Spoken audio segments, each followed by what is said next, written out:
Mate, for a long time now, I've actually believed that we should remove managers from corporations and businesses. So, what am I talking about? So, let's just have a look at a very, very basic structure. So, you have the owner of the company, then you have a layer of management or manager, and then you have the teams. Obviously, I understand that in bigger corporations this is much more expanded, but ultimately, this manager position here is it causes too many problems.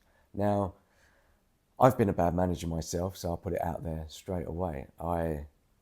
What I think we should actually do is transform managers into leaders, get rid of as many managers as we can and replace them with fewer but brilliant leaders.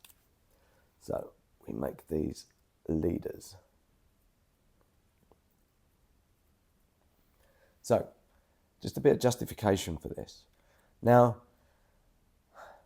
most of the time, you'll find that actually a manager used to work in the team before, and they did a really good job and they were excellent at what they did. But over the years, they probably got promoted. Now, because they were doing an excellent job or they did the underlying work, people recognised them for doing that work. But most of all, there was a position that became available, so they promote them. And those people no longer do the work that they were really good at, and instead they become a manager. Now, recently, I was actually aware of different companies that had many, many training budgets. And do you know what their biggest spend was in terms of training budget? Is on leadership and management. Because most people end up going into a management position and they don't actually understand what's required. They were excellent at doing the day-to-day stuff and they really probably enjoyed it. But ultimately they were given the opportunity to either get a higher salary or a different status in their job. Now, in my experience, very few people that are actually promoted into management are very good at what they're doing. Now, what tends to happen is their work is also very split. They don't tend to do the work. They end up managing the team. So managing their time off, managing any problems, managing that the work gets done. So they're not actually doing it themselves. So this causes a lot of frustration for them because the thing that made them really good now makes them, they don't get to do it. And that goes out the window. What we should actually think about is changing this manager role. If you find someone that's good in your company and can actually do something, they should be promoted to something special or given a pay rise, but not to managing the team. Now, there's a couple of aspects here. Have you ever worked in a company where you've got a manager and when that manager goes on holiday, the whole dynamic of that team actually changes? I have many times. And when they go on holiday, this team has a different attitude. They're happy, carefree, they manage their time, they get the work done, but there's much more dynamic. People step up, take ownership of some of the work. Things don't get missed, but there's a relaxed atmosphere. And then when that manager returns to work, what happens? That morale goes down. So that's a very easy thing for me to spot and see, right, okay, that manager shouldn't be in there. Now, a lot of these managers also suffer from imposter syndrome because they were promoted, because they were identified as having talent in terms of doing the work that was down here. Now they have to go into a whole new realm and start managing people.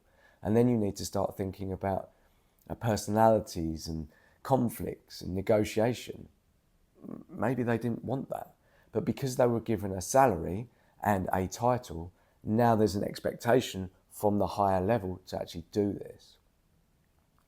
The reality is, I think if you change managers into leaders, this could have a big impact. So if you have very good leaders in your organisation, not as many managers, but leaders that can connect with people, share the vision, very good at communicating and connecting with people, I think you would need a lot less leaders than you do managers. These people wouldn't be doing the work, but they would be available by the team. And this management position could then go back into the team. Now, I know that's a big step and that people will be disagreeing with that. How would that actually change? But think if you're actually in that manager position, how would it feel for you to go back to doing the thing that you loved and got recognised before? Not having to deal with all that admin and red tape, just going back and doing the thing that you are really good at and being rewarded for it. I know it's a different way of thinking, but I really believe it would work. Now, not having all these managerial layer also brings the owner and the team closer together. Yes, you might have leaders in the way, but this team actually moves closer to the owner. Now, the reality is most owners will say, oh, well, I don't know what the problem is in my company, because they basically have to go through management to get to the underlying people. Now, some owners have actually created this hierarchy because they like it. They don't want to get involved in the day-to-day stuff. But the closer these people are, the better you can run your business. The people here know what's going on. They understand the good clients, the problem clients, things they should be doing. And these people, if you've hired them correctly, really can manage themselves. And if you give them autonomy, why can't they be great? Why do they have to be given the manager title? They don't need that. So think about it. It's a different way of thinking and structuring. But how different would that actually be?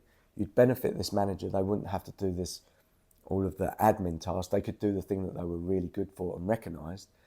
This team could self-organise and manage themselves.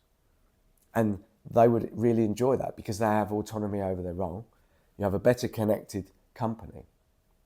So there's more aspects to this. If you're interested, put something in the comments below and I'd love to do another video on this and expand it a bit further. Thanks for bearing with me.